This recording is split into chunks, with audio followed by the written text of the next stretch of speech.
pagi semuanya, bagaimana kabar kalian? Ibu harap dalam keadaan sehat-sehat saja. Bertemu lagi dengan Ibu Maria Angela Brusembiring di pertemuan yang kedua, mata pelajaran geografi. Hari ini kita akan mempelajari materi mengenai karakteristik dan persebaran negara maju dan berkembang di dunia. Untuk lebih jelasnya, silahkan tonton video ini. Tetap semangat dan salam SFD. Baiklah, seperti yang barusan Ibu sampaikan, jadi hari ini kita sudah memasuki pertemuan yang kedua dan kita akan mempelajari materi mengenai karakteristik dan persebaran negara maju dan berkembang di dunia. Jadi kita akan membahas apa saja perbedaan antara negara maju dan negara berkembang di dunia. Adapun tujuan pembelajaran hari ini adalah setelah mempelajari materi ini dengan penuh semangat dan sukacita, kalian mampu mendeskripsikan karakteristik dan persebaran negara maju dan berkembang di dunia. Yang pertama itu, kamu harus mengetahui pembagian negara di dunia berdasarkan IPM atau Indeks Pembangunan Manusia, di mana itu melihat tingkat pendidikan, kesehatan, dan pendapatan per kapita masyarakat di suatu negara. Yang pertama, kelompok negara dengan IPM rendah, yaitu negara-negara dengan IPM kurang dari 0,55. Yang kedua, kelompok negara dengan IPM menengah, yaitu negara-negara dengan IPM antara 0,55 sampai 0,699. Yang ketiga, kelompok negara dengan IPM tinggi, yaitu negara dengan IPM 0,700 sampai 0,799. Dan yang keempat, kelompok negara dengan IPM sangat tinggi, yaitu negara-negara dengan IPM 0,800 atau lebih dari 0,800. Dan Indonesia itu sendiri sudah termasuk ke nomor 3, yaitu kelompok negara dengan IPM yang tinggi, walaupun masih ada beberapa daerah yang tingkat pendidikan dan kesehatannya masih sangat rendah. Selanjutnya, itu pembagian negara di dunia berdasarkan pendapatan nasional bruto per kapita yang diklasifikasikan oleh PBB. Yang pertama, kelompok negara berpendapatan rendah yaitu 1025 US dollar, kurang dari 1025 US dollar. Yang kedua, kelompok negara berpendapatan menengah ke bawah yaitu antara 1026 sampai 4035 US dollar. Yang ketiga, kelompok negara berpendapatan menengah ke atas antara 4035 sampai 12475 US dollar. Dan yang keempat, kelompok negara berpendapatan tinggi yaitu lebih dari 12475 US dollar. Dan negara kita Indonesia sendiri itu masih termasuk ke kelompok negara berpendapatan menengah ke bawah. Karena kita sekarang masih pendapatan nasional bruto per kapitanya itu masih sekitar 3084 US dollar. Jadi kita itu masih tergolong ke negara berpendapatan menengah ke bawah. Nah, sekarang kita masuk ke pengertian negara maju. Negara maju itu dapat diartikan sebagai suatu negara yang berdaulat, yang memiliki ekonomi yang sangat maju dibandingkan dengan negara-negara yang kurang maju. Jadi ini termasuk ciri khas dari sebuah negara maju di mana memiliki tingkat ekonomi yang lebih maju dibandingkan negara-negara berkembang. Nah, negara maju juga dapat dijuluki sebagai negara industri karena mereka lebih berorientasi di sektor industri. Jadi di negara maju itu rata-rata mata pencaharian masyarakatnya itu di sektor industri. Negara maju juga dapat dijuluki sebagai negara yang lebih berkembang secara ekonomi. Nah, karena mereka lebih berorientasi di bidang industri, SDM-nya juga tinggi, sumber daya alamnya ada, dan mereka mampu mengelolanya dengan baik, dan itu menjadikan tingkat ekonomi di negara tersebut lebih berkembang dibandingkan dengan negara lain. Nah, sekarang kita akan melihat karakteristik negara maju dari sudut ekonomi. Yang pertama, pendapatan per kapita tinggi. Nah, ini ditandai dengan pendapatan masyarakat yang tinggal di sana itu sudah masuk ke pendapatan atau penghasilan menengah ke atas, di mana itu yang menjadikan bahwa negara maju itu dikatakan pendapatan per kapitanya sudah tinggi. Yang kedua, mayoritas mata pencaharian penduduk di sektor industri dan jasa. Seperti yang Ibu katakan tadi, negara maju itu kan dijuluki sebagai negara industri. Jadi di sana itu mereka rata-rata itu dan hampir semua itu mereka bekerja di sektor industri dan jasa. Sebenarnya di sana masih ada sektor pertanian, tetapi hanya sedikit sekali. Adapun sektor pertanian dan itu sudah menggunakan teknologi yang canggih. Yang ketiga, tingkat pertumbuhan industri tinggi. Yang keempat, komoditas ekspor adalah barang-barang industri. Nah, Di sana kan tadi dikatakan bahwa tingkat pertumbuhan industrinya tinggi. Jadi mereka menghasilkan barang-barang industri yang sangat dibutuhkan oleh negara-negara lain yang tidak mampu menghasilkan barang itu. Jadi mereka mengekspor barang-barang industri itu ke luar negeri. Yang kelima, keseimbangan antara jumlah pencari kerja dan lapangan kerja. Jadi di negara maju tidak ada yang namanya pengangguran. Nah, di sana seimbang antara jumlah lapangan kerja dengan jumlah mereka yang mencari kerja. Yang keenam, produktivitas dan kualitas hidup masyarakat umumnya cukup tinggi. Produktivitas, mereka mampu menghasilkan sesuatu yang berguna. Mereka mampu menghasilkan sesuatu yang dapat menghasilkan uang. Dan kualitas hidupnya, contohnya di bidang kesehatan, pendidikan, itu sudah termasuk baik dan sudah termasuk cukup tinggi. Yang ketujuh, tingkat kemiskinan rendah. Karena tadi mereka pendapatan per kapitanya tinggi, jadi tidak ada kamus mereka itu di sana masyarakatnya miskin. Jadi di sana tingkat kemiskinan itu rendah. Yang kedelapan, jaminan sosial memadai, contohnya seperti jaminan sosial kesehatan dan ketenagakerjaan. Di sana sudah sangat terjamin. Yang kesembilan, pemanfaatan sumber daya alam secara efisien dan efektif. Di negara maju banyak sumber daya alam dan banyak SDM yang mampu mengelola sumber daya alam itu dengan baik. Yang ke-10 itu konsumsi energi lebih besar. Nah, mengapa? Karena kan di sana mereka itu banyak menggunakan mesin-mesin untuk industri. Jadi mereka itu lebih banyak menggunakan energi-energi terbarukan. Contohnya seperti minyak bumi, gas alam, dan lain sebagainya. Jadi mereka lebih banyak menggunakan konsumsi energi yang seperti itu. Nah, karakteristik negara maju berdasarkan sudut sosiodemografi, berdasarkan kependudukannya. Yang pertama, tingkat kelahiran rendah. Di sana kalau di negara maju itu sudah diberlakukan seperti ya 2 anak cukup atau KB, keluarga berencana. Jadi di sana itu mereka tidak mengutamakan banyak anak, banyak rezeki, tidak. Jadi di sana tingkat kelahirannya rendah karena mereka itu lebih berpikir rasional, di mana 2 anak cukup dan mereka lebih berfokus kepada karir mereka. Yang kedua, angka kematian bayi rendah. Mengapa? Karena tingkat kesehatan di sana juga sangat baik. Makanya angka kematian bayi rendah. Yang ketiga, angka harapan hidup tinggi. Artinya adalah karena tingkat kesehatannya baik, mereka menjaga pola makan mereka olahraga teratur, maka angka harapan untuk hidup di sana termasuk tinggi. Nah, yang keempat itu angka beban ketergantungan rendah. Artinya adalah angka beban ketergantungan rendah di mana dilihat dari jumlah orang tua yang lansia dan anak-anak yang masih belum bisa bekerja. Jadi mereka yang sudah bekerja itu masih mampu menghidupi mereka yang belum dan yang tidak bekerja. Yang kelima, tingkat buta huruf rendah. Nah, di sana kan tingkat pendidikannya itu kan sudah sangat baik. Jadi rata-rata semua itu sudah sangat baik dalam mengenal huruf.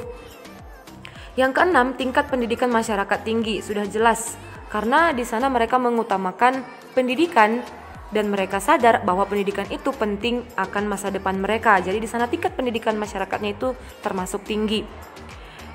Yang ketujuh, mereka di sana rata-rata menguasai iptek. Kita tahu sendiri, anak-anak pun sudah mampu menguasai iptek, ilmu pengetahuan dan teknologi.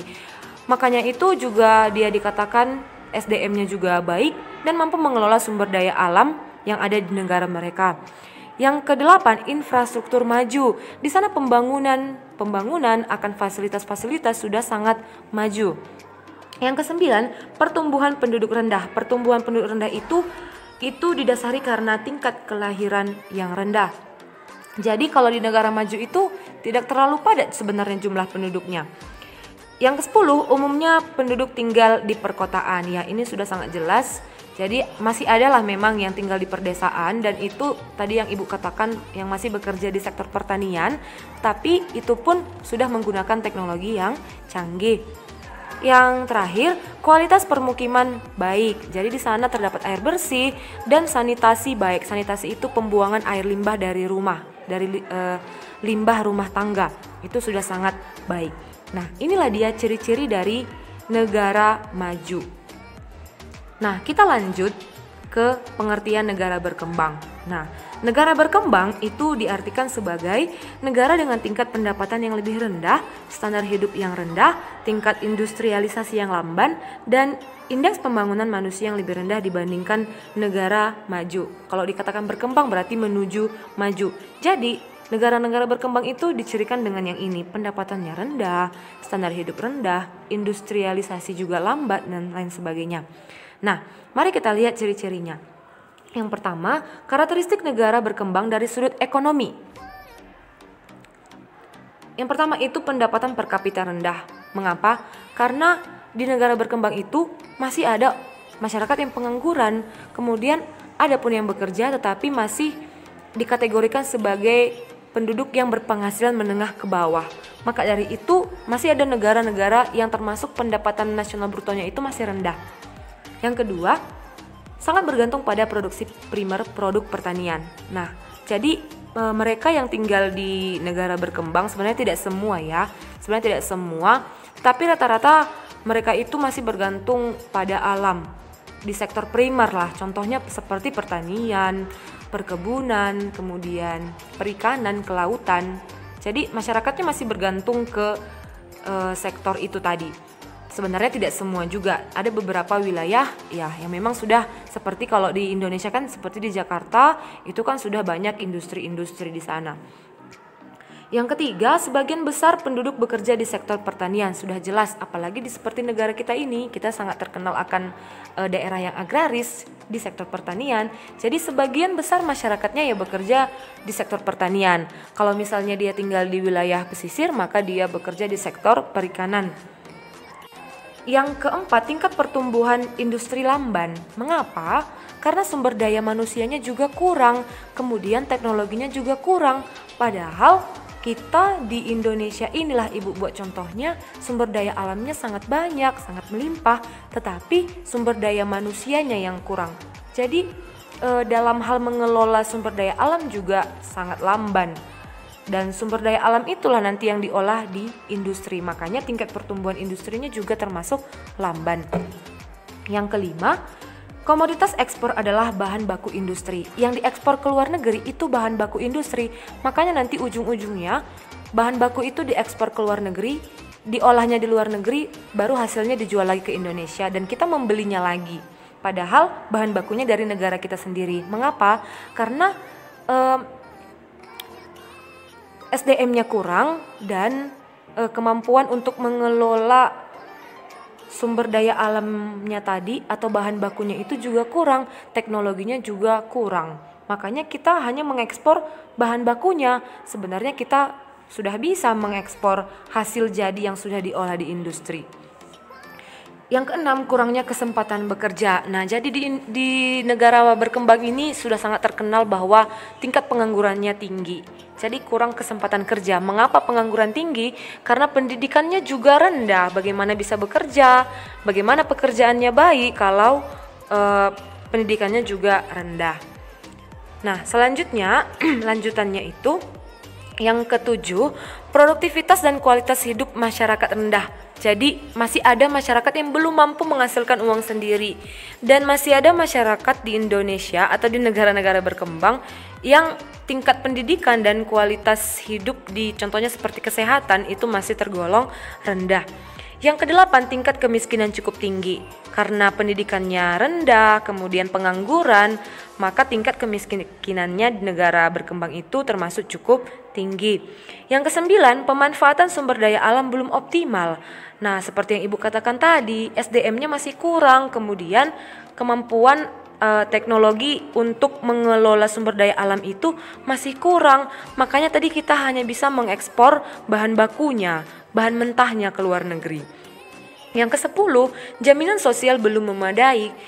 Jadi contohnya seperti jaminan kesehatan dan ketenagakerjaan memang sudah ada, tetapi masih belum memadai di seluruh wilayah Indonesia.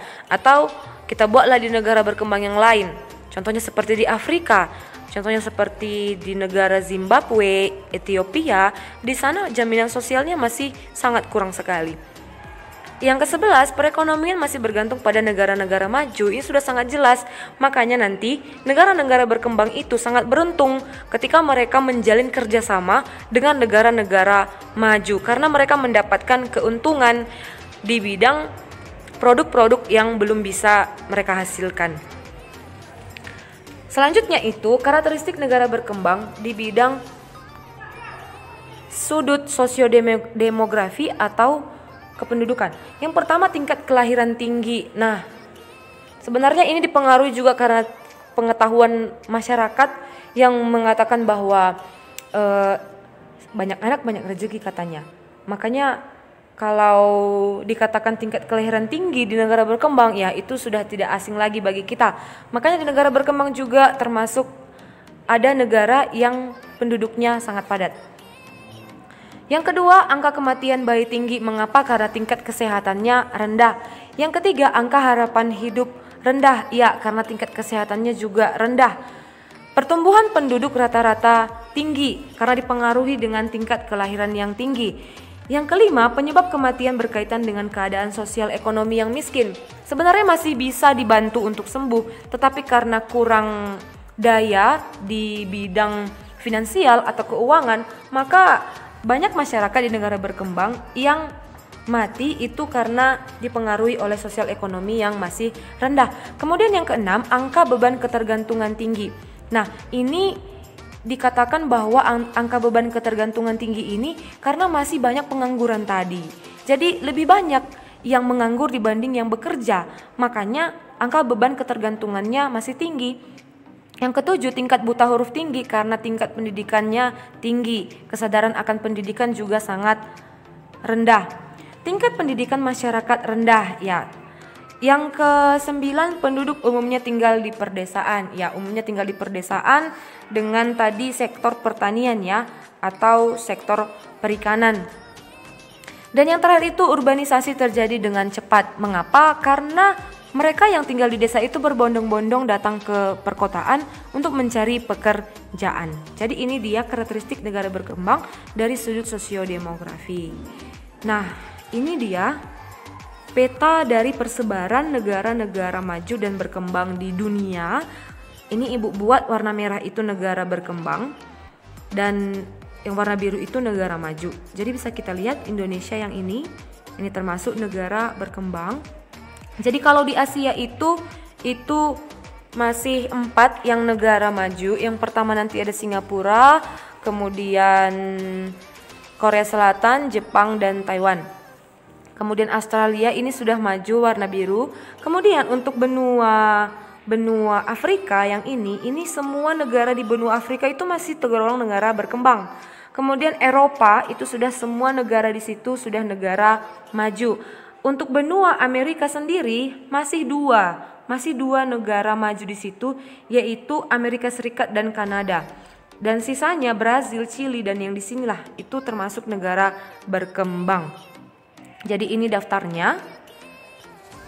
Kalau dia di benua Asia, negara maju itu Singapura, Jepang, Korea Selatan, maaf ibu ini silap satu lagi tambah Taiwan. Sisanya adalah negara berkembang. Yang kedua, benua Australia. Kalau di benua Australia itu negara majunya itu negara Australia dan Selandia Baru, sisanya adalah negara berkembang. Yang ketiga, benua Eropa, negara maju semua negara. Dan di sana tidak ada negara berkembang. Jadi di benua Eropa itu semua negara yang ada di sana sudah termasuk negara maju. Yang keempat, benua Amerika. Untuk negara maju masih 2, Amerika Serikat dan Kanada. Dan sisanya adalah negara berkembang. Dan yang kelima, benua Afrika, tidak ada negara maju di Afrika. Tetapi untuk negara berkembang, semua negara di Afrika termasuk negara berkembang. Baiklah, demikian saja materi kita hari ini. Semoga bermanfaat untuk kalian. Marilah kita saling menghargai perbedaan di sekitar kita sebagai wujud rasa cinta kita kepada sesama. Salam SFD, semangat fraternitas Dina. Yuk sekarang kita mengerjakan soal-soal.